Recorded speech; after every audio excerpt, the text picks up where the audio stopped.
Okay, Chairman Walls, over to you when you're ready to start. Perfect. Thanks, Brendan. Good evening, everyone. It is Tuesday, November the 25th. Welcome to our pre-holiday, slightly less than festive edition of the Planning and Zoning Commission. I now call this regularly scheduled virtual meeting of the Aurora Planning and Zoning Commission to order. I'll now call the roll of commissioners. Commissioner Jecic. Present. Commissioner Bush. Present. Commissioner Geiser. Present. Commissioner Riley. Present. Commissioner Benka. Present. Commissioner Hogan. Present. And Commissioner Walls is also present. We've established a voting quorum with 7 voting members present this evening. The Pledge of Allegiance will not be said tonight as this meeting's virtual. We'll move on to the minutes from November the 12th, 2025. Everyone received a draft of the minutes. You all had an opportunity to read them. Are there any amendments or corrections to those minutes? Seeing none, the chair moves to approve the minutes as presented without objection. Is there a second? Second. So second. Commissioner Riley, thank you. It's been moved and seconded to approve the minutes from November the 12th, 2025. Is there any discussion on the motion? Without discussion, is there any objection? Without objection, the minutes will be approved from November 12th. Tonight, we've got 5 items of general business across 4 applications, items 8A through 8E. The chair moves to approve the agenda as presented without objection. Is there a second? Second. Commissioner Hogan, thank you. It's been moved and seconded to approve the agenda as presented. Without objection, is there any discussion on the motion? Without discussion, is there any objection? Without objection, the agenda will be adopted as presented. I'll now read a summary of our policies and procedures for this evening's meeting. Please make sure your home or computer microphone is on mute unless you're speaking. The Planning and Zoning Commission meeting is a quasi-judicial hearing. There's no swearing in of those who will give testimony, but it is presumed that all parties are telling the truth. When addressing the commission as an applicant or their representative, please state your first and last name as well as the organization you're representing, and you may additionally state if you are an Aurora resident. If you are addressing the commission as a member of the general public for public testimony, please state your first and last name and if you are an Aurora resident. For each agenda item, there will be an initial presentation by city staff. Afterward, commissioners may ask questions of staff. Discussion of agenda items by commissioners will be conducted only following a motion and a second. Following the staff presentation, the applicant or their representative may choose to make a presentation or answer questions. The applicant will have 10 minutes for their presentation. Commissioners may ask questions of the applicant. Susan, can you help me track? There's some feedback coming through the line. Somebody's unmuted. If we could see where that's coming from. Thank you. Members of the public that have signed up to speak will each have 3 minutes to speak on the agenda item during this public comment period. It is asked that only new information be presented. The same argument should not be repeated. Commissioners may ask questions of the public following their comments. After public comments, the applicant will have 5 minutes to address any public comments. Commissioners may ask questions of the applicant. The chair will ensure all commissioners have no further questions of the applicant or staff. The chair will then call for the question. After a motion has been made and seconded, the commissioners will then discuss the case amongst themselves. After the discussion, the chair will call the question. Commissioners are finders of fact and will vote based on their evaluation of the evidence presented as compared to Code Section 146. All rulings of the Planning and Zoning Commission are normally final. Exceptions are zoning map amendments, zoning code amendments, and comprehensive plan amendments that need City Council approval. Decisions by the Commission can be appealed to City Council by presenting a written appeal to the City Manager within 10 calendar days of the public hearing. City Council also has the discretion to call up any case whether an appeal has been made or not. Notices for this virtual meeting were published, posted to the city website, and the development projects were posted with signs on the properties. Notices were also mailed to adjacent landowners per city requirements. And without a consent agenda, our first agenda item is 8A, which will be a joint presentation with 8B, which is the Amazon Porteo sign adjustment. We'll first record for the minutes Commissioner site visits. Commissioner Jecic, Commissioner Riley, Commissioner Geiser, Commissioner Hogan, and Commissioner Walls. Commissioner Walls also visited 13th and Piccadilly, the other Amazon facility referenced in the application. Commissioner Benka and Commissioner Bush, thank you. Agenda item 8A and B, Amazon Porteos, sign adjustment, which is located in Ward 2. Our case manager this evening is Caitlin Forner. The applicant is Amazon LLC. Caitlin, the floor is yours. Thank you. Good evening, Commissioners. As was stated, I am the case manager and will be presenting about agenda items 8A and 8B located at Amazon Porteos. To quickly summarize the request, there are two sign adjustments. The first is to increase the maximum size of an individual wall sign. And then the second is to increase the maximum allowed site signage. For some contextual information, this site is located at 6300 Powhatan. It's within the Porteos Master Plan area near the intersection of Powhatan Road and 64th. It, as well as the surrounding area, is within the airport district, and it's bordered on the eastern side by unincorporated Adams County. In general, this area has a lot of warehousing and distribution centers and things like light industrial uses.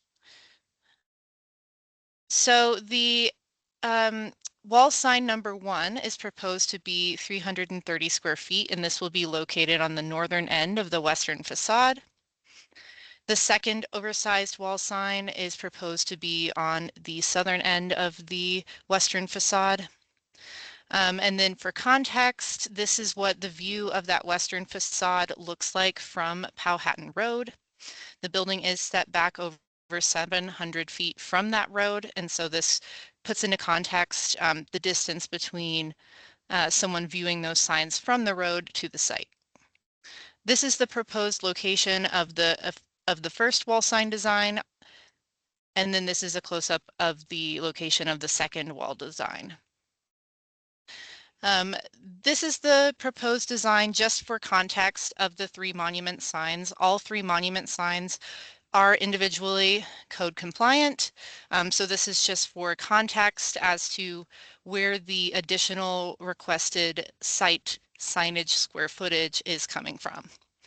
And then these are the 3 proposed locations for those monument signs.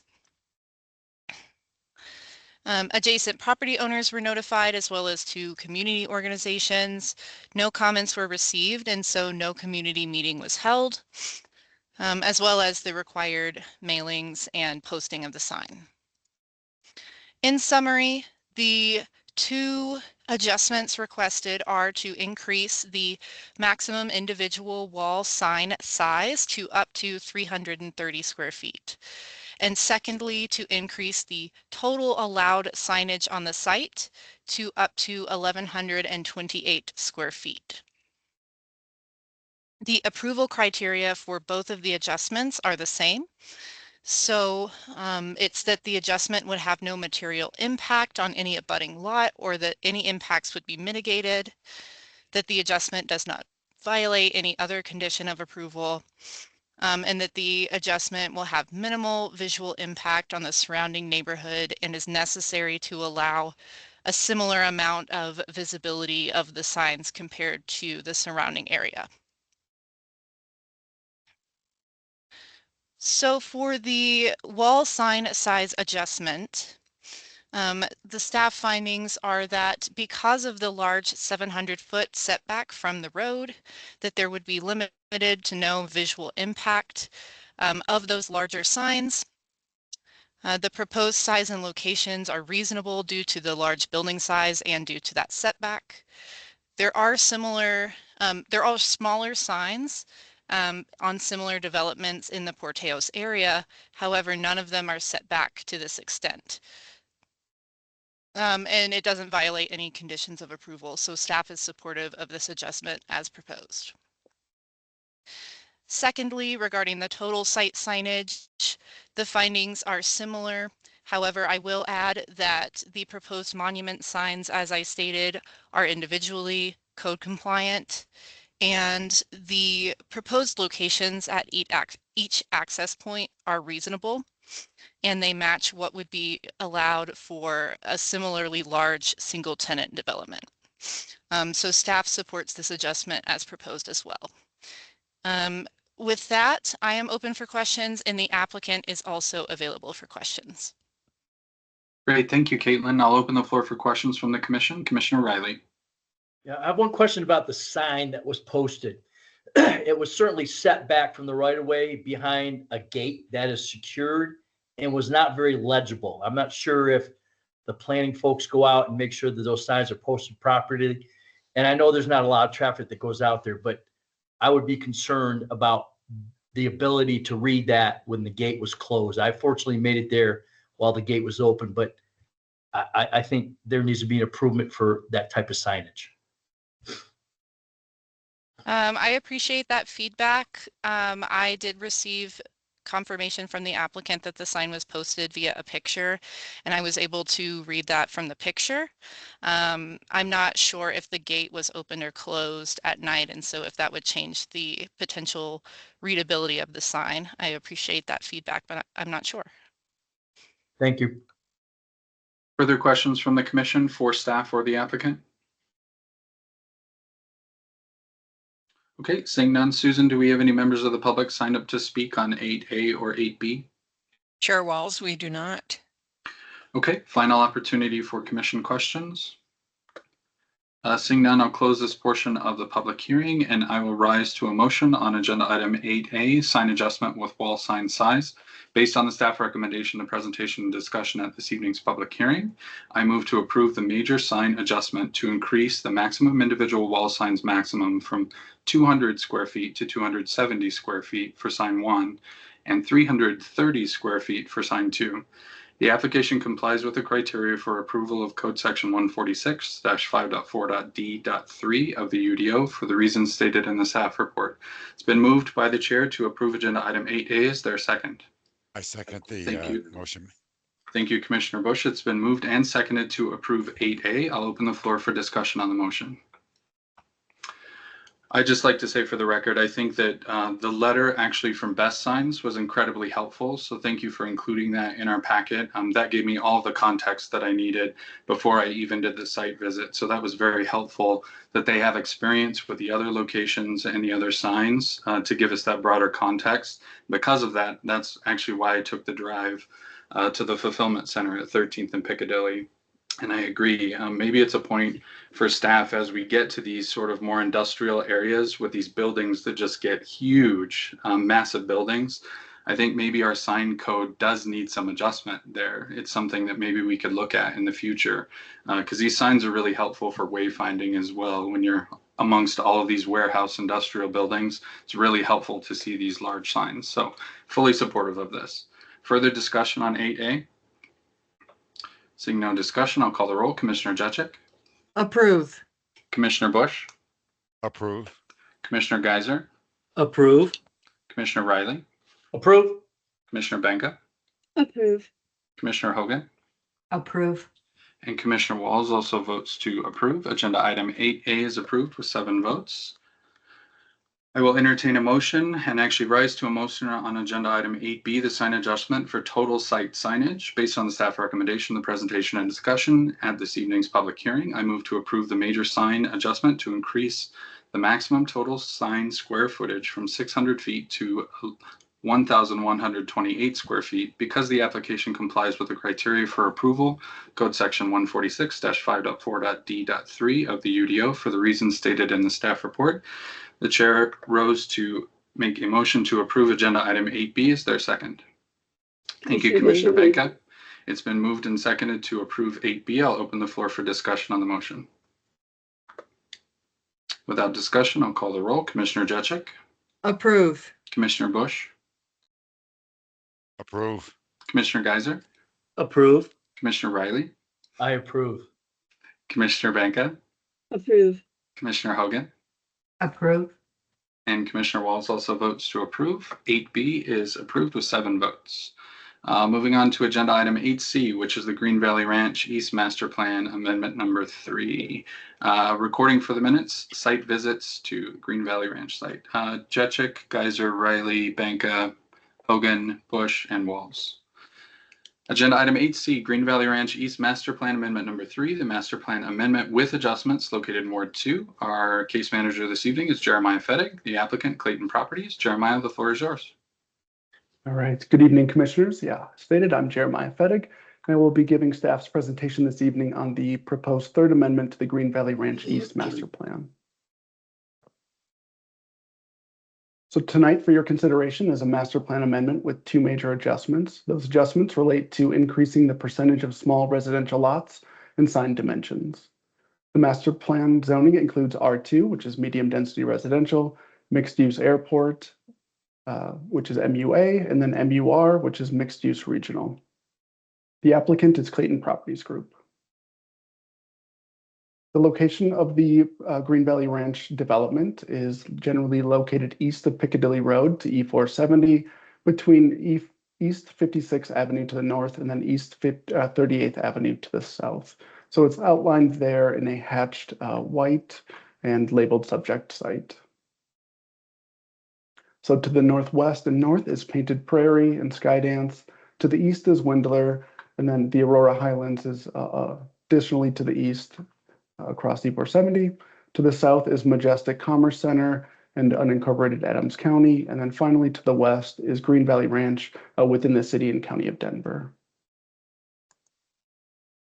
So as I mentioned, the zone districts within the master plan include medium density residential, mixed use airport, and mixed use regional, all within sub-area C. And the place type designation from the Aurora Places Comprehensive Plan are emerging neighborhood and city corridor. So some background on the master plan. It was originally approved in 2008, and at that time consisted of more than 2,500 acres. Today it totals nearly 886 acres. It envisions a total of 4,530 dwelling units with a variety of housing types and lot sizes from single-family detached, attached, multifamily residential. The master plan includes traditional residential neighborhoods as well as active adult neighborhoods. Also within the master plan are 190 acres of mixed use and commercial zoned areas, 134 acres of parks and open space, and an 18-acre school site. So this is the third amendment to the master plan, or third proposed amendment to the master plan. The initial or first amendment was completed in 2018, and that modified residential uses and design standards on 588 acres west of E470. The second amendment was approved in 2024, and that was generally the area between East 56th Avenue and East 52nd Avenue. That was approximately 300 acres that was amended within the plan. That amendment included revisions to the land uses for approximately 80 acres to expand residential uses north of East 52nd Avenue, incorporated design standards for the non-residential uses, and addressed elements related to the MUR zone district. Additionally, it removed all the planning areas east of E470 that was totaling more than 1,600 acres, and that acreage and those planning areas have been incorporated into the Aurora Highlands Master Plan. The graphics on this slide are the defined planning areas within the master plan. So uses of each planning area are designated by color and text callouts. Just wanted to bring it to your attention because a majority of the master plan has been developed or is already entitled for development. What is being presented this evening relates to 4 planning areas. So now highlighted there in the dashed black, those are planning areas 45 and 46. And on the right, those are planning areas 8 and 9 outlined in the black dashed. So those are what the bulk of the discussion and amendments relates to this evening. So the applicant is also designating a 6.7 acre administrative activity center, or AAC, in the northeast corner of North Tibet Road and East 38th Avenue. So in accordance with the UDO, future development with the AAC will follow the permitted uses and dimensional standards of the MUC, or mixed use corridor zone district. So AACs are permitted to be designated at corners of high volume intersections, and they must be less than 40 acres in size. So this amendment is reflected in tab 8, the land use map and plan. Access is from East 38th Avenue via North Ukraine Street. Would like to point out that the proposed intersection, as it was represented in tab 8 with the second amendment, was too near to that intersection to be granted a full movement signalized intersection. So this amendment shifts the proposed location approximately 150 feet to the east to avoid any conflict and meet the spacing requirements for the North Tibet Road and East 38th Avenue intersection. So for public notice, 155 abutting property owners and 7 registered neighborhood organizations were noticed. No neighborhood meeting was held. Legal notice appeared in the Aurora Sentinel on November 13th, and 6 public notice signs were posted within the master plan. Additionally, the mailings were sent in compliance with UDO requirements. So I will now go through each of the adjustment requests. The first one is an adjustment to increase the permitted percentage of small lots. So the master plans containing 100 residential lots or more with R2 and MUA zone districts may include up to 50% small residential lots. So per the UDO, small lots have a lot frontage less than 50 feet or a lot area less than 4,500 square feet for single family detached. This request is to increase the permitted percentage of small lots in the master plan from 50% to 65%. I would like to state that the adjustment request does not increase the total number of permitted residential units within the master plan, nor does it modify or alleviate any additional dimensional standards that would be applied to the master plan or future development. So the listed neighborhood design principles on the screen before you were discussed with this proposal. So the master plan amendment includes 17 design criteria. So these design criteria are applicable to the remaining phases of residential development and the small residential lots. The design criteria go above and beyond the standards of the UDO to improve street and pedestrian connectivity, enhance the public realm and streetscape design, offer a variety of housing types and options, provide access to usable open spaces and parks. And then additionally, a commercial node will be provided within the AAC to provide commercial opportunities to the adjacent residential development. So the next slides will be, I will provide a summary of the design criteria that was incorporated into the master plan, and then comparing that to the standards of the UDO as they relate to each of the neighborhood design principles. So for example, the maximum block perimeter length for the UDO is 2,800 feet. The design criteria limits feature block lengths to 1,880 feet. So you can see that we've created a requirement for them to provide smaller block frontages with the design criteria.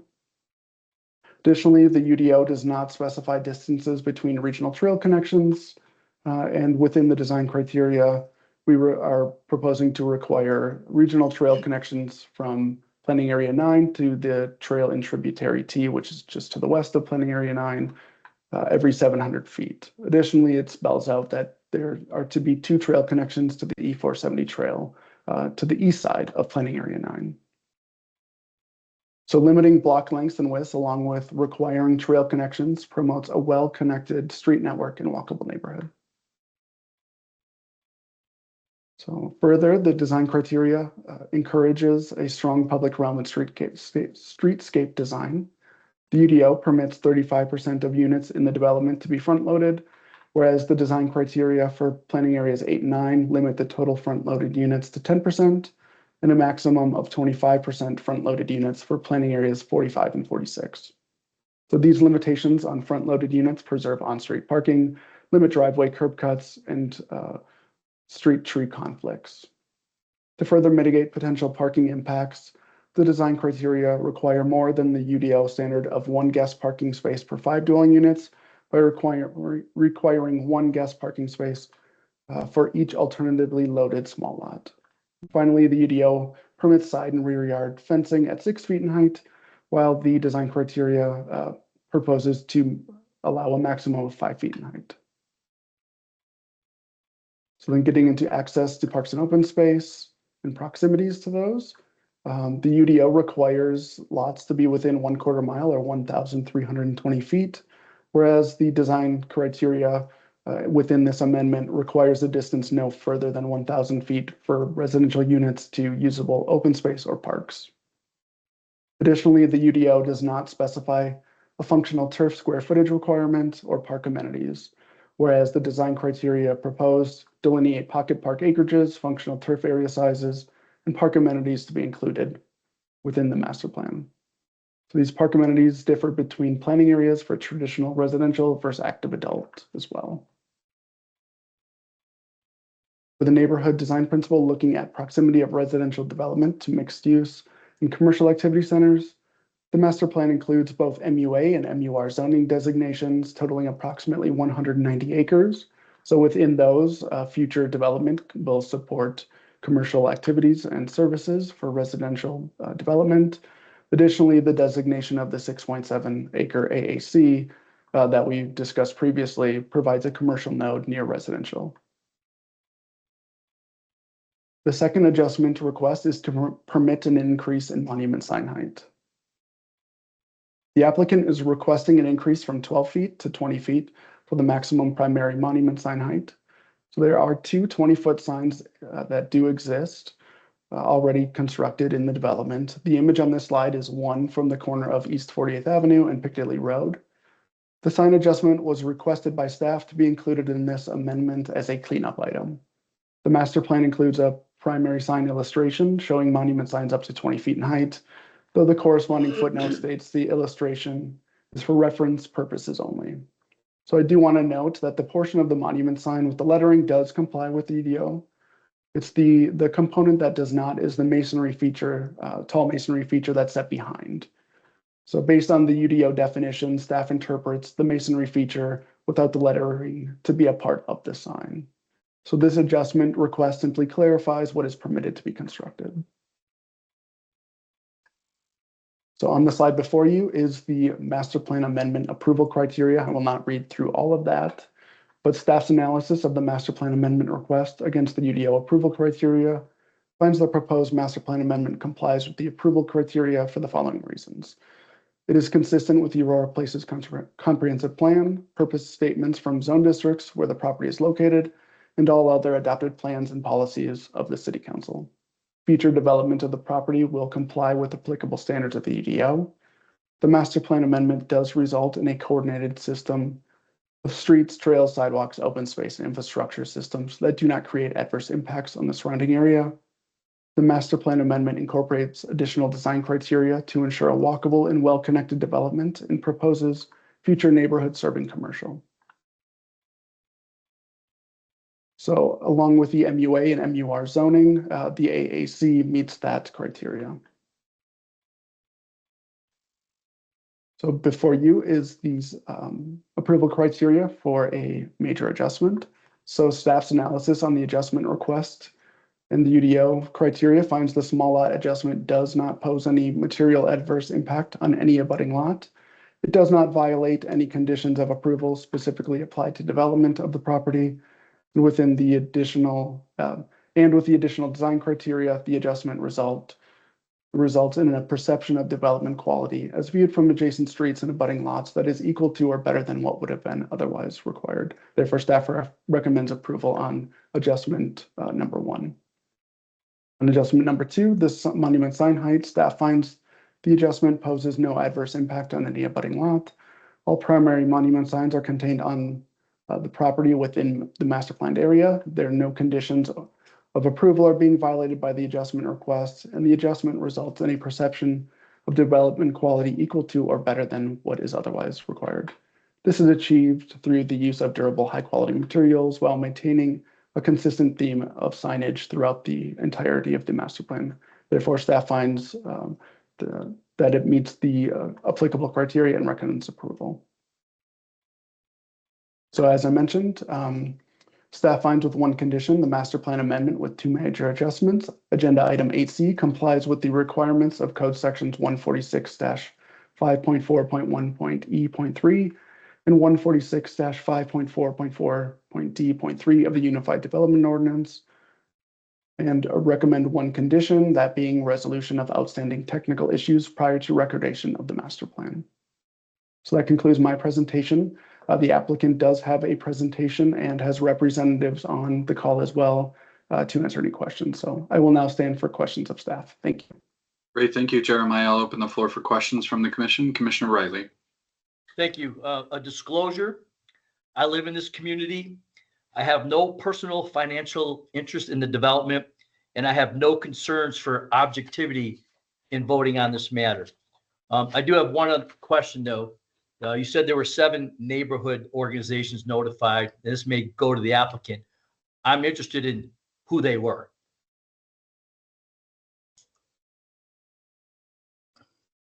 Yeah, we do have that. I just don't have it before me, but yeah, it's any registered neighborhood organization or HOA within 1 mile of the entirety of the master plan. So draw the polygon around it, and then those are completed. So I know some are internal to the master plan, and then there's I think 5 were adjacent or outside of. But yeah, we can definitely get you that information.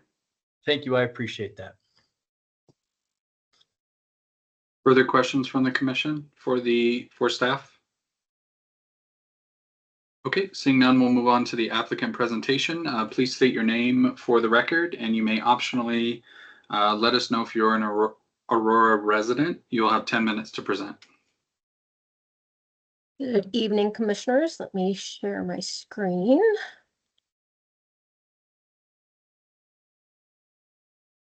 My name is Layla Rosales. I am with Terracina Design, and I am an Aurora resident. I live over in Saddle Rock.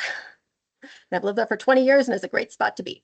Anyway, I digress. I will try to be quick. Jeremiah did a fantastic job going through the details of our proposal tonight. So I kind of want to spend just a minute. I know you are all familiar with kind of the small lot initiative and all the work that Brandon and his team are working on with this UDO amendment.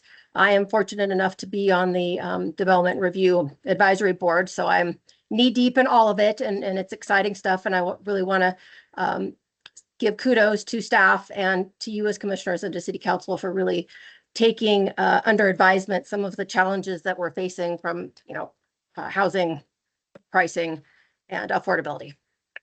So with that, I think that what I kind of want to reiterate tonight is that everything that you see as it relates to increased design standards, development standards that Jeremiah did a fantastic job of going through, really go back to the small lot initiative and really kind of driven by a lot of those conversations that we've been having. And so really this is almost kind of a prototype, we'll say, from what it is that we're trying to achieve with the UDO amendment.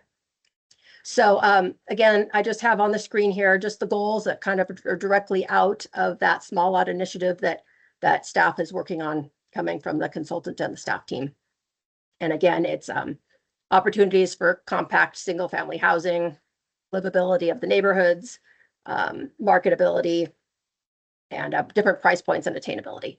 And again, I think that that's a lot of those neighborhood criteria that Jeremiah did speak about. Real quickly, again, just overall for what we're doing with this master plan amendment, the small lot percentage increase, as you're well aware. However, we are actually reducing the number of maximum dwelling units in this area to 3820 from 3888. And mind you, this is just in the residential area, so the number is a little bit different than what Jeremiah had shared, which includes some of the mixed use stuff. Neighborhood parks have gone up a little bit, as has the open space. And then obviously the addition of that 6.7 acre commercial site there at that corner. So again, the neighborhood design principles that Jeremiah kind of briefly went through really are what drove kind of the way that this master plan has been laid out. So street and pedestrian connectivity. Again, he mentioned smaller lots, smaller blocks, which allows for easier, well-connected, navigable, communities. I mean, I know that we're all aware of the communities and throughout the metro area where you kind of get lost in the curvy roads and the cul-de-sacs and the turn this way and turn that way. And I believe that what we're trying to accomplish here is something that's just really easy to navigate from a vehicular perspective. And I think that this picture kind of shows what that could look like, or what we're thinking that might look like. As it relates to the pedestrian connectivity, you can kind of see those trail connections on the screen that are in red that Jeremiah referenced. And, while we are a auto dominant society, as we're all well aware, I'm also well aware that we all have dogs. I think we probably are community that has the most amount of dogs, and we all got to walk them. So we need somewhere to go and some way to get there. So I believe that these sidewalk, smaller streets, along with the connections to these trails, really give the community the opportunity to walk their dogs. Sorry. Next slide. So public realm and streetscape design. Really, this is aesthetic, right? This is about what you're looking at as you're driving down the street in a community. And I know we're all well aware of the garage dominant, standard single family home. I live in one, I won't lie. But as you're driving down a street, being able to look at some front porches and some variety of product, I think really helps with, the neighborhood character overall. And so one thing that this does is pretty much all of these small lots are what we're calling alternate loaded, right? So alley loaded, green courts. So they're not garage door dominant as you go through the neighborhoods, fewer driveways, more streetscape, all the things that Jeremiah already mentioned. So mix of housing. So I was at a public hearing in actually Utah not too long ago, and one of the city council members raised her hand and looked at me and said, okay, all of our neighborhoods look exactly the same, and I don't know how people find their houses around here. Are you going to do something different? And I remember going through neighbors going, man, she's right. All of these are stucco and they're beige and, without addresses on them. I don't know if I'd be able to find a house either. So with that being said, I think that this really provides a interesting mix of housing. And I really think that being, whether it's duplexes, whether it's single family detached, whether it's front load, whether it's alley load, whether it's side load, it really provides that diversity that really gives the neighborhood something interesting. It also makes it easier to find your house.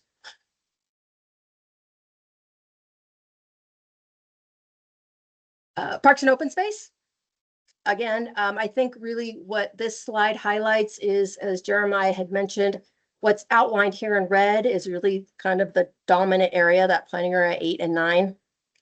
And, one thing that's unique about this particular area here is we've got this large open space corridor that runs diagonal through the community, along with 3 parks and a crossing of Tibet Road here that takes you up into this regional open space that has 2 more parks, a clubhouse and pool, a school site. That school site that Jeremiah had mentioned has actually been funded with the last bond through Aurora Public Schools, and it's under design. So I think they're hoping to open it in 28. So that would be really exciting if they can do that. So again, the connectivity, not just within the neighborhood itself, but to the greater master plan from a pedestrian perspective and open space perspective is actually quite well done here in this particular neighborhood. And last but not least, the commercial site that Jeremiah had brought up. Again, we're offering, this corner here that you see in yellow under the, I guess, current master plan is residential. We are adding 6.7 acres of commercial to it. And what you're looking at here is me just tracking down a little site at Parker and Quincy that's 5 acres, just so you can kind of see what you could put in, just for context. Because sometimes it's hard to understand what you can really get in that acreage. So in this one, it's got a gas station and it's got a little standalone restaurant and a Starbucks and a inline retail. So just so you can understand really what that 6.7 acres can actually become. One of the things that was brought up, as you do smaller lots, there's always a concern about parking. And where do you park and what do you do, right? And so what we have added into this master plan is that we've increased the guest parking by 5 times. So the code requires 0.2 guest spaces per unit, and we're requiring a minimum of 1. Now, it can be on street. And again, as this graphic depicts, because we're not doing a whole bunch of front-loaded homes, you don't have as many driveway cuts, which allows for a lot more parking on the street. And so it reduces the number of driveways and allows for that. And so there is a requirement that we prove up at site plan that we are providing 1 guest space per unit. I'm just on the monument piece. I'm just going to spend 2 seconds on this. I think one of the questions was brought up was, why did you build that? And I think at the time when we actually built this monument, because that tower is actually it's not attached to the sign face itself. It's truly its own separate accessory structure. It wasn't really considered part of the sign by the reviewers at the time. It was really just considered an accessory structure, which is allowed to be 20 feet. So that's how it got built at the time. Some, obviously some opinions on how that all gets kind of interpreted has changed a little bit. And so we were happy to go through this amendment, but just for context for you on, how those got built, that's kind of what happened on that one. And I think that's all I've got. I don't need to go through your criteria. Jeremiah did a great job with that. I'm happy to answer any questions, and we've got some other folks here from our team that if you have specific questions, I'm sure we'll be happy to answer them. So thank you very much for your time. Great, thank you for the presentation, Layla. And I appreciate that you chose as an example commercial site, a site that we saw at our last planning commission meeting on the 12th. And we had an application from that exact property. So the commissioners should all be, There you go. you should be aware of that site. I like when things work out. Yeah, I'll open the floor for questions from the commission. Commissioner Riley. Is there going to be additional monuments placed according to this amendment? There are not any additional monuments placed, no. So what is in the current master plan or the number that are being allowed? This is just really for that 20-foot tower. Okay, and I'd have to say that the monuments here in this community are architecturally and aesthetically pleasing, so I'm okay. Thank you. I have one question. This might actually be for Jeremiah. I don't know if we have anyone with traffic on tonight. I don't think that I saw Dean in our list of participants, but I was curious about Dean's comments about the recommendations. Was there, where did the discussion land on potentially adding the roundabout? I think it was 38th and Ukraine. I was just curious. Yeah. I happened to see that comment, and so I was curious where the discussion landed there, because that's kind of an interesting traffic area that may indeed require stoplights in the future. This is Jason. Yeah. Oh, perfect. Traffic. We haven't gotten that analysis back yet for that. So once we get the analysis, we'll see how it looks. It'll likely not be a roundabout, but based on our roadway manual, we asked for any new signals or all-way stops to be reviewed as a roundabout. Perfect. Thank you, Jason. I appreciate that. Further questions for staff or the applicant? Commissioner Hogan. I do have a question for the applicant, and I think I saw Brandon Wyszynski on before. Is Brandon still a part of this conversation? Yes. Yes, good evening, Commissioner Hogan. Good to see you. Good to see you. Well, not see you yet, but hello. I do have a quick question, big picture for Oakwood Homes, because I lived on the Aurora side of the Denver Green Valley Ranch, and within that development, there was indeed a variety of housing. And while I'm looking at, I understand the intent of what you wish to do with this parcel of land. Is it also Green Valley Ranch's intent on the Aurora side to provide a diversity of housing and just not small lots? Yes, we do have a diversity of housing that is planned in these areas. And as we mentioned earlier, part of the community is an active adult community, which Commissioner Riley lives in, and we appreciate his attendance and his participation there. So thank you. Good to see you, Commissioner Riley. In addition to that is the all ages traditional community as well, which we do intend to have diverse housing types in the traditional all ages community as well. So each of the planning areas would have a mix of at least 3 housing types within the planning areas. More specifically, is there any intent to have higher end housing so that it's not just concentrated in the southeast quadrant of our city? Well, the intent is to have single family detached housing in that mix. And, those houses, I'm not sure exactly how you define a higher end housing, but, they would be on the higher end of our spectrum. And, we will integrate that into the community as well. Thank you, Wiz. Okay, good to see you. You too. Commissioner Riley. So tab 1014 and 1015 talk about the new roads that are coming in. Is there a gate proposed when you're starting to do these major 6-lane arterials and minor 4-lane arterials and the collectors? Because I know that's going to have an impact as you go further north in the community. So you're asking about gates around the reserve neighborhood? Is that Not the question? gates. Okay. Tab 1014 and tab 1015 show road improvements and how these little roads we have right now are going to turn into 6-lane arterials, 4-lane arterials, collectors, and things like that. I'm just interested in when that is going to start occurring. So Tibet is under construction and at its ultimate design. Piccadilly, you're well aware, is still kind of a 2-lane conversation.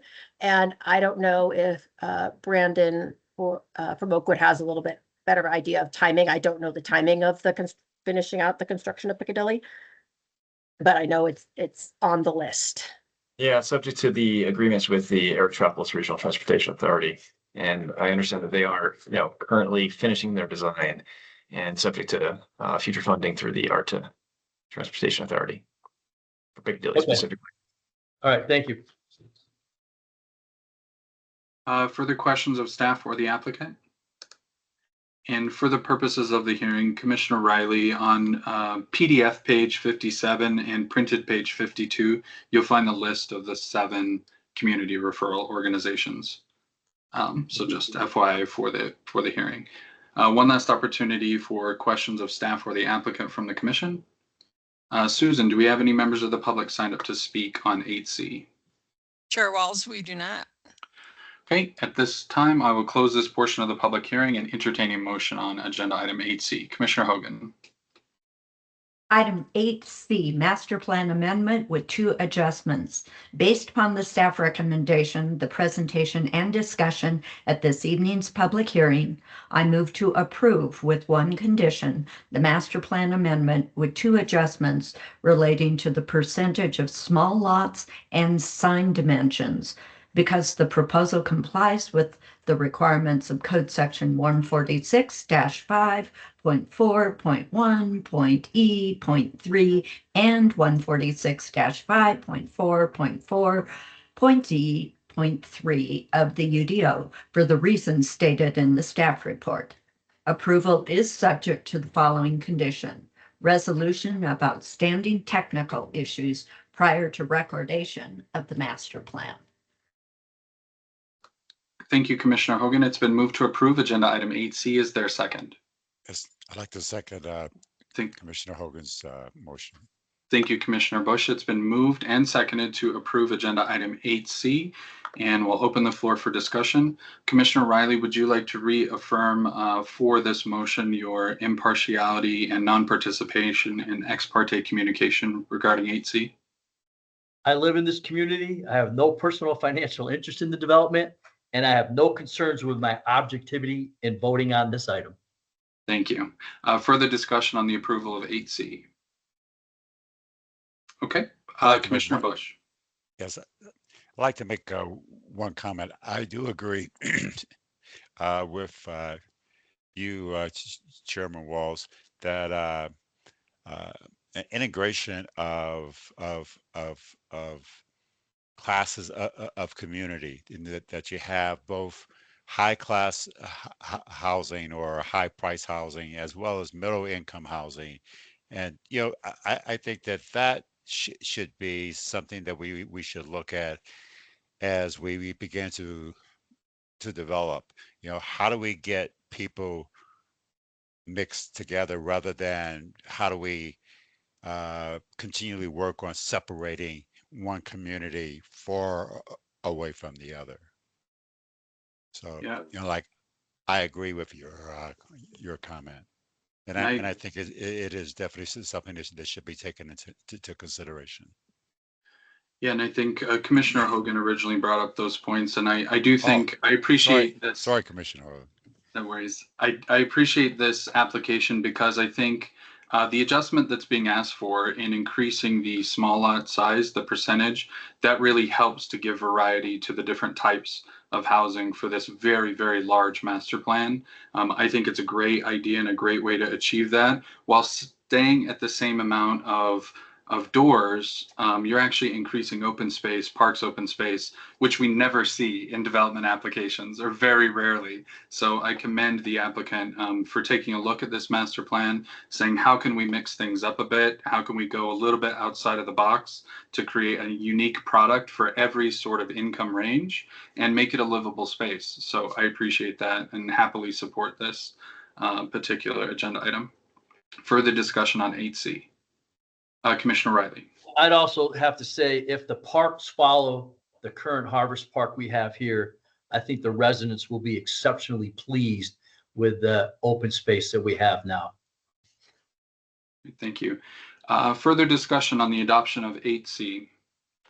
Seeing none, I will Chair call the roll. Walls. Go ahead, Commissioner Hogan. I also highly support the sign variance. I'm not sure why the tower was counted as a part of the sign one time and it wasn't this time. The signs are attractive. It's not taking away from the character of the development. It's not increasing the size type of the sign. It looks great and will provide consistency in kind of branding the Green Valley Ranch model. Great. Thank you, Commissioner Hogan, for adding that. Further discussion on 8C. Seeing none, I'll call the roll. Commissioner Jacek. Approve. Commissioner Bush. I approve. Commissioner Geiser. Approve. Commissioner Riley. I approve. Commissioner Banka. I approve. Commissioner Hogan. Approve. And Commissioner Walls also votes to approve. Agenda item 8C is approved with 7 votes. Okay, agenda item 8D is the Little Land Learning Center. Recording for the minutes, Commissioner site visits. Jacek, Geiser, Riley, Banka, Walls. Okay, agenda item 8D, Little Land Learning Center, which is a conditional use located in Ward 1. Our case manager this evening is Morgan Jennings, the applicant, Little Land Learning LLC. Morgan, the floor is yours. Hello, good evening, commissioners. My name is Morgan Jennings, and I am a planner with the city. Tonight, I will be presenting the Little Land Learning Center conditional use application. The applicant, Little Land Learning Center, is requesting approval of a conditional use for a large child daycare center. The parcel is zoned Original Aurora residential mixed use and is within sub-area A. No adjustments are being requested. The subject site is located on the northwest corner of East 13th Avenue and North Macon Street. It is directly surrounded by mixed residential to the east, west, and south, as well as a place of worship and commercial to the north. Directly east, north, and west of the subject property is Original Aurora residential mixed-use zoning. South across East 13th Avenue is the Original Aurora low-density residential zone district. Original Aurora General is located further north of the site, and parks and open space to the far east, and some Original Aurora medium-density residential to the west. This is a site photo facing northwest showing the existing place of worship and classroom building on site. In this photo facing southwest, we see the existing building, parking lot, and outdoor play area. 35 adjacent property owners and 17 registered neighborhood organizations were notified of this application.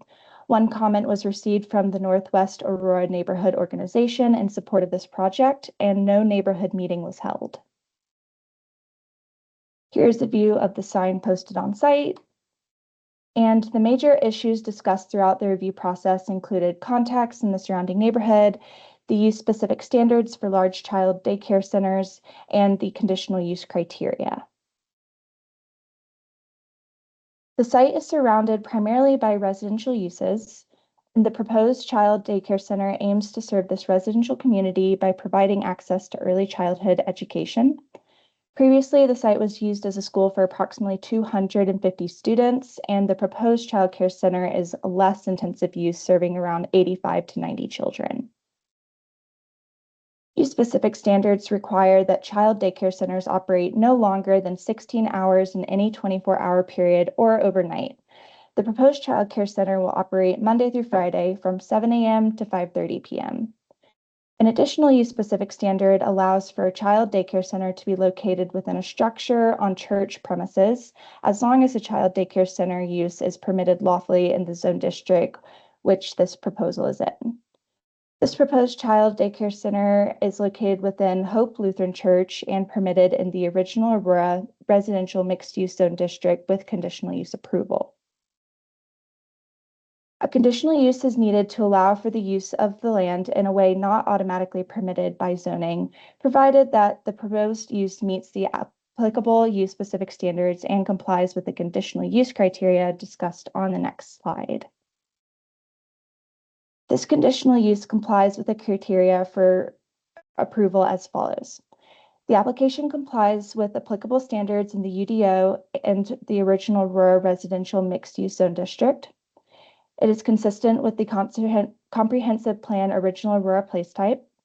The size, scale, height, density, multimodal traffic impacts, and hours of operation are compatible with existing uses in the area and will not change the predominant character of the area. There's adequate capacity within this existing city infrastructure to serve the proposed development, and adverse impacts to the surrounding area have been mitigated. In conclusion, staff finds that agenda item 8D meets the criteria for approval with the condition that the applicant should substantially comply with the business operations outlined in the letter of introduction of record.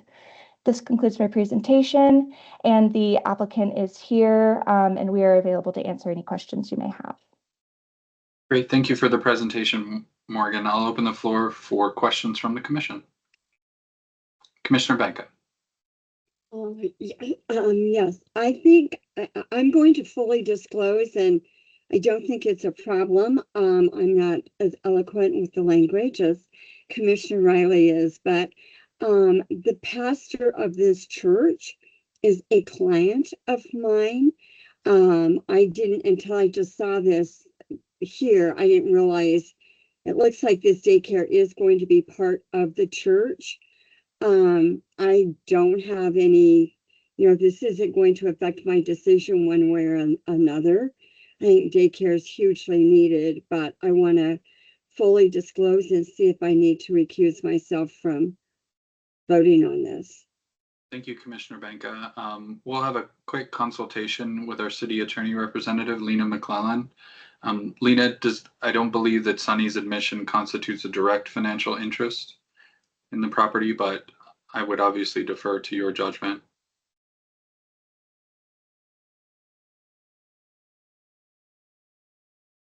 Is Lena with us this evening? I see that she's here. Lena, if you're speaking, you're muted. Okay, we will come back to you. Brandon or staff, can someone reach out to Lena and see if we can reach her? We'll continue on with our process here. I'll open the floor for questions from the commission.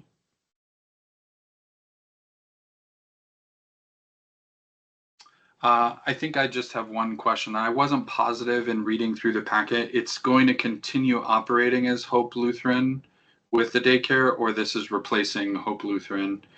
Or it's just replacing the school use that used to be there, but Hope Lutheran will still continue to operate as a church? Hope Lutheran will continue to operate as a church, and this Little Land Learning Center is replacing the school that used to be there. They're just occupying the classroom that the building is connected to. Perfect, thank you. And I see Lena has her hand up. Go ahead, Lena. So sorry about that, everyone. My internet was being sticky. What was the question? The question, Commissioner Benka had an admission that the pastor of Hope Lutheran is a client of hers as a real estate agent, and she's in an agency. Are you currently in an agency agreement with a pastor? I am. Okay, and so we don't think that constitutes a direct financial interest, but we wanted your kind of thoughts on the matter if she needed to recuse herself or abstain. Well, I would say firstly, I can't necessarily make that decision for you, Commissioner Benka. However, I would say that you are not gaining a financial advantage from this deal in particular. Is that correct? That is correct. And I would like whoever the staff person is to keep it confidential from the congregation. But no, I'm not, it has nothing to do with this church or the building. Okay. If you feel that you are able to make an unbiased decision and that you are not gaining any financial advantage from this decision tonight, then I think it is probably all right. Okay, there is no financial gain from whatever comes of this. Great, thank you. Okay. And thank you for coming forward with that, Commissioner Banka. Further questions for staff or the applicant? Okay, Susan, do we have anybody signed up to speak on 8D? Chair Walls, we do not. Okay, at this time, I'll close this portion of the public hearing on 8D and entertain a motion.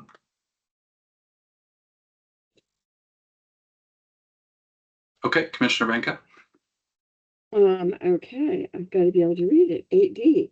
All right, based on the staff recommendation, the presentations and discussions of this evening's public hearing, I move to approve with one condition: the conditional use of a child daycare center large in the original Aurora residential mixed-use zone district, because the proposal complies with the requirements of Code Section 146-5.4.3.A.3 of the Unified Development Ordinance for the reasons stated in the staff report.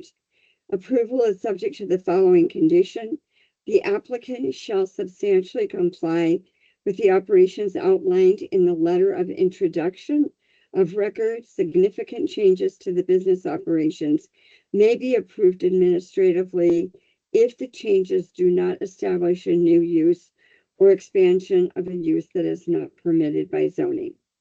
I so move. Great, thank you, Commissioner Banka. It's been moved to approve agenda item 8D. Is there a second? I'll second. Thank you, Commissioner Riley. It's been moved and seconded to approve 8D. I'll open the floor for discussion on the motion. I'd like to add that I think that this is a great use of this property, and going to a less intense use will limit the amount of traffic, I think, going in and out of this property, going down in the student count and providing a daycare service, which I think in this neighborhood would be highly beneficial, just a couple of blocks south of Colfax. I think it's a phenomenal location and will be a great asset to the neighborhood. So I fully support 8D. Further discussion on the motion? Okay, seeing none, I will call the roll. Commissioner Jacek? Approve. Commissioner Bush? I approve. Commissioner Geiser? Approve. Commissioner Riley? I approve. Commissioner Banka? Approve. Commissioner Hogan? Approve. And Commissioner Walls also votes to approve. 8D is approved with 7 votes. Moving on to agenda item 8E, which is the Foundry multifamily. Recording for the minutes, Commissioner site visits. Commissioner Jacek, Commissioner Riley, Commissioner Banka, Commissioner Hogan, Commissioner Bush, and Commissioner Walls. Okay, 8E is the Foundry multifamily site plan with adjustments located in Ward 2. Our case manager this evening is Eric Gates. The applicant is Century Communities. Eric, the floor is yours.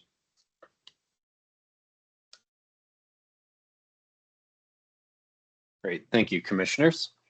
So yeah, this is a proposal for the Foundry multifamily. After my presentation and any questions the commissioners might have for me, the applicant is available for questions.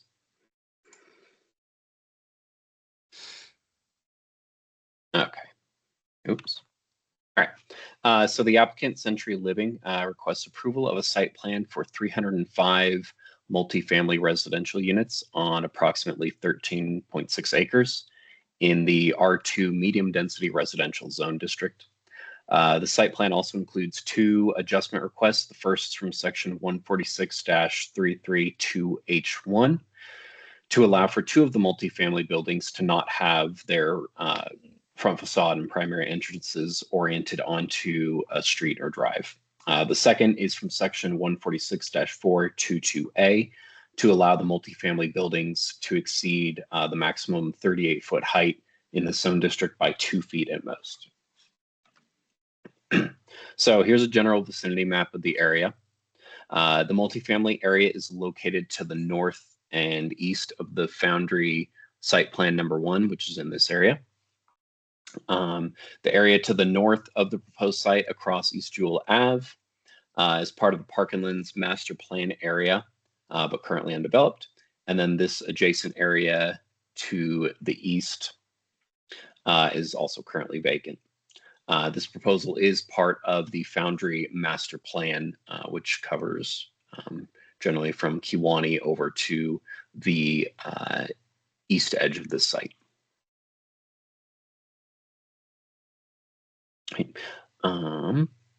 So here's an aerial map of the area as well. As you can see, work on the first phase of Foundry development has begun grading.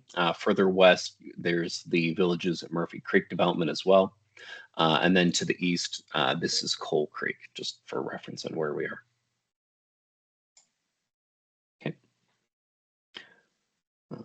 And then here's the current zoning map for the region. As you can see, the majority of this area, including the site itself, is in the medium density residential R2 zone district. To the east of the site is a MUC mixed use corridor parcel and a small tract for parks and open space. Okay. And here's a view from East Jewell Ave looking south towards the site, taken before grading for other portions began. And as you can see, the area had not been developed previously prior to the Foundry proposals and development. So during review, notice was sent to 2 adjacent property owners and 7 registered neighborhood organizations. No comments were received during staff review or following the postings for this meeting, and so a neighborhood meeting was not held. And then several issues were discussed during the review of this project.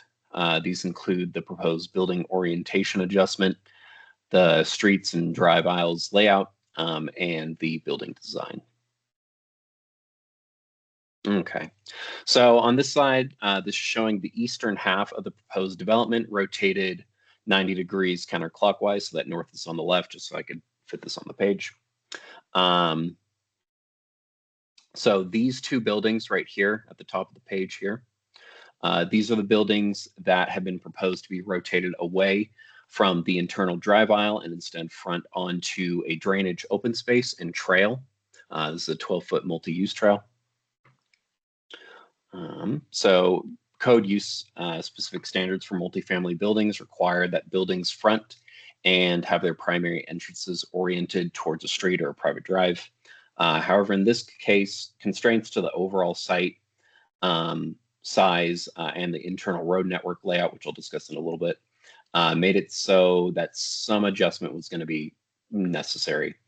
A code-supported orientation, meaning if these had been rotated, flipped so that they were fronting this drive here, would have likely needed some kind of buffer width adjustment due to the fact that these buildings would have to access their attached parking on the rear, meaning a new drive alley would have had to been put to the rear as well, adding more to those space constraints. So the proposed layout instead provides a full buffer and orients these buildings onto what is a pedestrian corridor and a pedestrian amenity rather than onto a vehicular corridor. And staff believes that that's the preferable alternative and is in support of this adjustment. Okay, and so here's a full view of the site plan to kind of help with the discussion of the vehicular network. So in this design, the primary drive aisle through the site comes down from East Jewell Ave and curves toward Foundry Way, which is over here on the west. And a potential north-south route along the east side of the site has been broken up right around here, just to discourage through traffic on roads that aren't designed for that potential additional traffic from the rest of the Foundry. And with back out parking along some of this stretch, that through traffic would have likely introduced greater traffic hazards as well. So the rest of the site layout is designed so that parking is internal to the site, and so that only buildings are fronting onto adjacent streets, which is also encouraged and supported by code.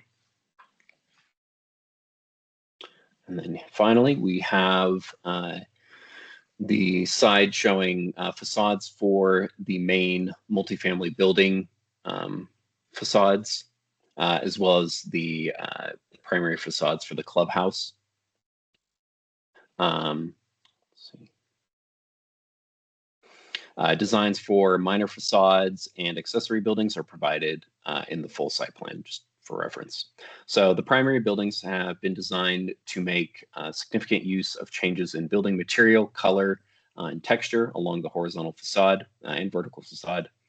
Materials include a variety of brick, lap siding, metal trim, with variations in their color and positioning based on the two multifamily templates. So there's two templates that'll be spread throughout the site. And all designs also comply with the architectural design standards of the Foundry Master Plan. An adjustment is requested for these buildings to allow them to exceed the minimum 38-foot height allowed for multifamily buildings in the R2 zone district. This is to account for variations in grading across the site, the natural grade across the site. And at most, these buildings will exceed that height by 2 feet. And this is proposed in order to limit excessive grading. And due to the limited nature of this request and compliant photometric plan, visual impacts are expected to be minimal. And so staff is in support of this adjustment as well. So based on the review of the code criteria found in section 146-543B3 for site plan with adjustments, staff finds that the proposal is compliant with the standards of the UDO, and where adjustments are requested from the UDO, the adjustments are justified by existing site conditions and mitigation measures are provided. The site plan is also compatible with the emerging places or emerging neighborhood place type found in the Aurora Places comp plan and meets the standards of the Foundry Master Plan. The city infrastructure has adequate capacity to serve the proposed development as shown in the applicant submitted traffic letter and utility conformance letter. These items were reviewed by Development Review Services and are approvable with only minor technical corrections needed at this point. The site plan is designed to preserve, protect, and integrate natural areas throughout the landscape or through the landscape buffer by the drainage corridor to the east and by having some of the buildings front onto this open space. The application will improve multimodal connections through the sidewalk network and a carefully considered internal street network that discourages cut-through traffic. The application is compatible with surrounding uses through material consistency with the rest of the Foundry development and landscape buffers between adjacent uses. And then finally, the application mitigates adverse adjacent impacts by limiting the request for building height relief to the maximum degree practicable and minimizing light spillover onto adjacent parcels. So based on the findings of staff in compliance with the appropriate sections of the UDO, staff does recommend approval for item 8E, the site plan with adjustments for 305 multifamily residential units with one condition, that being the resolution of all outstanding technical issues prior to the recordation of the site plan and issuance of any building permits. Thank you, and I'm happy to answer any questions you might have before turning it over to the applicant. Great, thank you so much, Eric. Questions from the commission? Commissioner Riley. Thank you. Eric, do you have a photo of the posted notice that's visible from the right of way? I do. I don't have it available right now, but I was sent a photo of that posted notice. Because I did not see anything but 30 bales of hay. Okay. So I went up and down Jewel and I didn't see, I saw no yellow sign. I saw nothing when I looked at the school we discussed earlier. So I'm not sure if it was knocked down, but I did not see a sign. Okay. Well, Eric is looking. Good to know. Yeah, we can check on that. Commissioner Benka. Yes, are these for rent or for sale units? I would direct that question to the applicant. Thank you. And Eric, did you mention that the applicant has a presentation or is just available for questions? Available for questions. Okay. We'll go ahead and have the applicant answer that question. Please state your name for the record, and you may optionally state if you're an Aurora resident or not. Hi, good evening. My name is Andrew Hanna with Century Living. The question was, is the complex intended to be for sale or for rent? And these are intended to be for rent apartments. The broader master plan covers more of the for sale offering. Thank you very much. Okay, further questions from the commission for staff or the applicant? Okay, Susan, do we have anybody signed up to speak on 8E? Chair, we do not.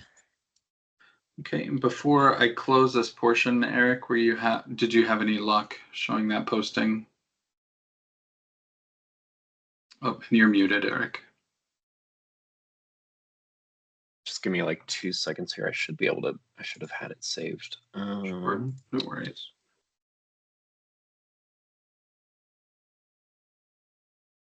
I could also ask other commission members if you saw the sign, because I just did not see it. I did not see it at the site either. I Saw did the hay not bales. either. Now, sometimes I'll drive to the site, but I won't necessarily look at the sign. So I did not see it either. And does that void what we're doing right now because it wasn't a posted notice in accordance with 5.3.7? Yeah, I did not see that. And I was there last Thursday. But it was the photo evidence is that we do have proof that it was posted. So maybe the wind took it down. We had a couple windy days. Okay, thank you. Yeah, it might have been blown down from wind. I did find the photos. Okay, Brandon is sharing it on his Oh, screen. sorry. Thank you, Brandon. It's taking me a minute to find it. So a final opportunity for questions. Seeing none, I'll close this portion of the public hearing and entertain a motion on 8E. I can. Oh, I got it, Commissioner Vanka. On agenda item 8E, the Foundry multifamily site plan with adjustments based on the staff recommendation, the presentation and discussion at this evening's public hearing. I move to approve with one condition, the Foundry multifamily site plan with 2 adjustments for building orientation and height because it complies with the requirements of code section 146-5.4.3.b.3 of the UDO for the reasons stated in the staff report.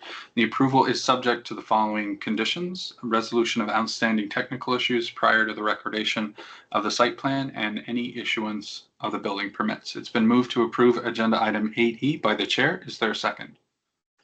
Commissioner Benka, thank you. It's been moved and seconded to approve 8E. Any discussion on the motion?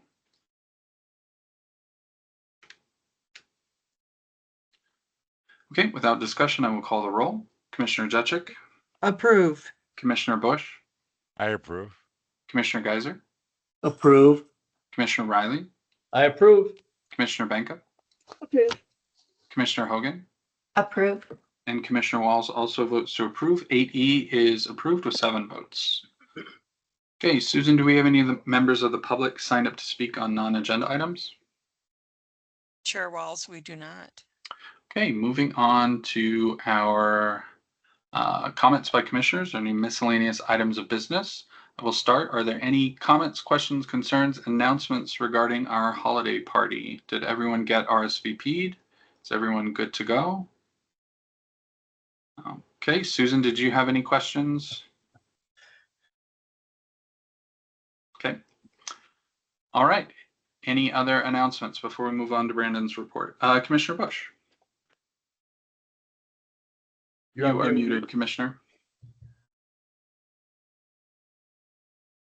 I would just like to compliment the staff. The presentations tonight were very clear. They really answered a lot of my questions, and I was just very proud of the staff. So. Great, thank you, Commissioner Bush. I'd like to add on to that. I really like, as you all know, I usually dig into the traffic studies. And I just like to say, I appreciate that the staff, you combine in our staff report the addition of the commented traffic studies. so I can really key in on the things that staff has reviewed, where deans left comments, things like that. So I really appreciate that. It's very helpful for me and looking at things that are in the works, in the pipeline, even before they present to commission. So thank you. And thanks for bringing that up, Commissioner Bush. Further announcements, comments? Okay, moving on to our Planning Division Manager report. Brandon, the floor is yours. Thank you, Commissioner Walls.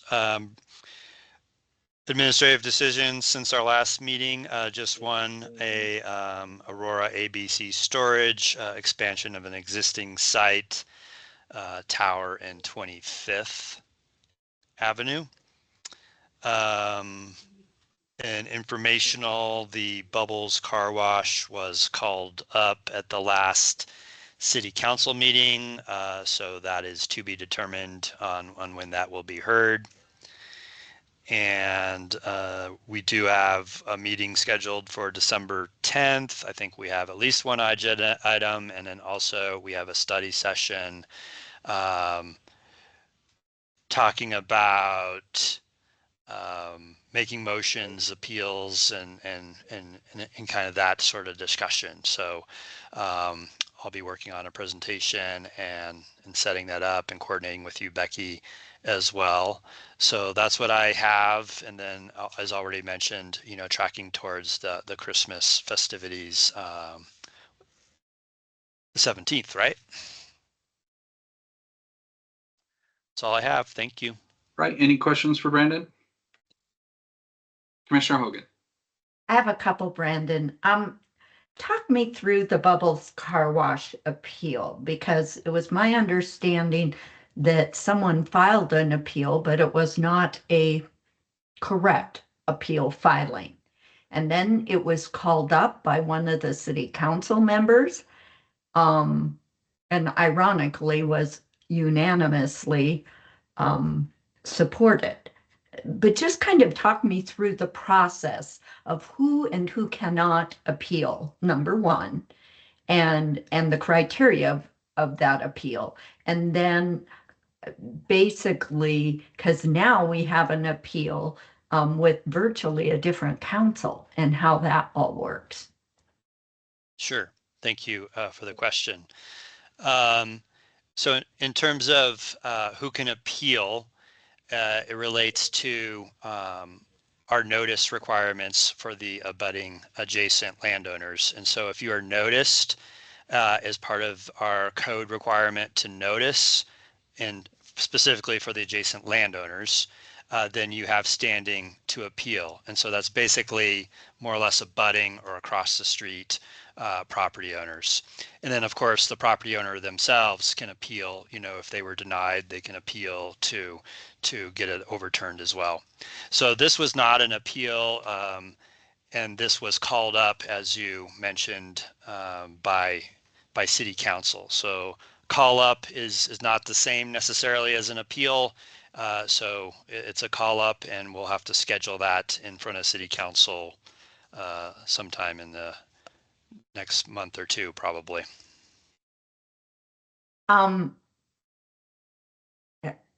Given Before you get to your second, yeah. Lena, did you have anything to add on that? I saw that you joined us on camera, so I just didn't know if you were preparing for your report or you were supporting Brandon. Just here to support Brandon. He's correct. Just want to make sure that it was clear, as he mentioned, that this is not an appeal. It is a call up, which is a separate procedure. So, all right, second part. So is there a time frame in which council could city council have delayed that call up? Could city council, let's call them one, the current city council, could they have called it up themselves? Well, I guess they did, didn't they? Right. So we let the applicants know, or we let city council know that they have 2 meetings to pursue a call up.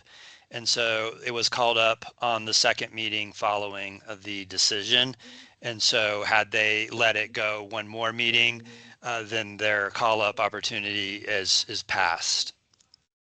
Okay, so there was a time frame. Is there any challenge or contradiction that people gave during public invited to be heard testimony about the bubble car wash?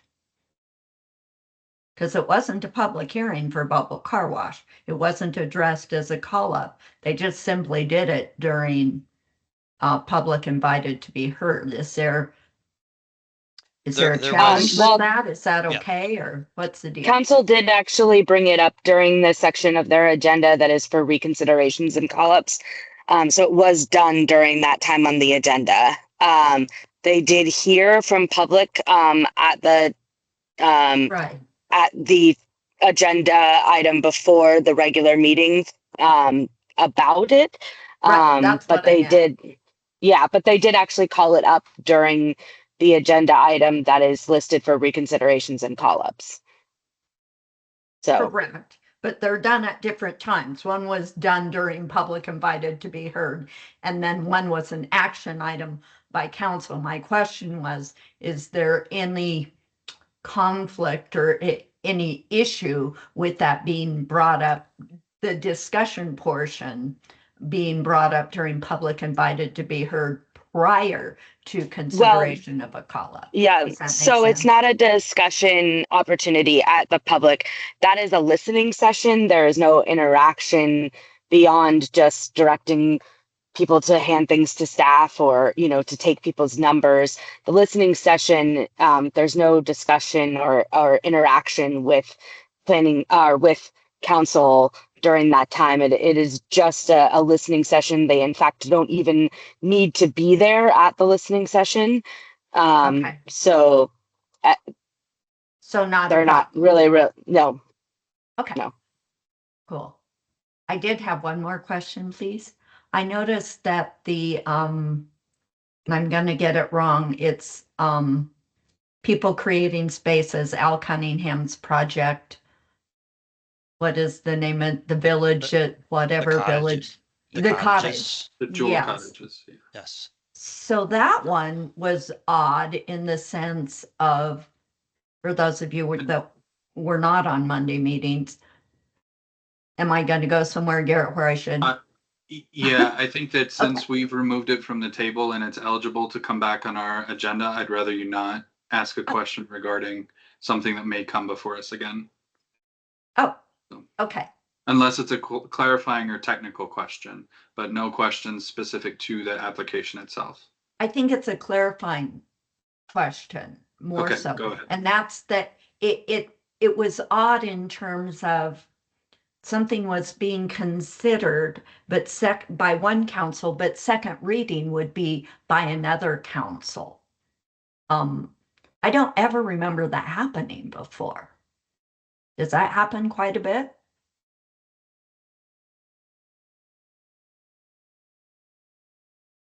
So I don't know, historically speaking. So the cottages, the public hearing for the cottages was postponed so that first and second reading did not straddle the transition of the two councils. Right, which made absolutely perfect sense. It was just odd that it was split, you know, and I didn't know if the applicant knew that it would be split. Like, did they know before Monday night that they were going to be taken off or moved? Yes, they knew that a postponement was going to be pursued. Awesome. But they were there too. Yeah. In case something happened. Okay, thanks. Mm-hmm.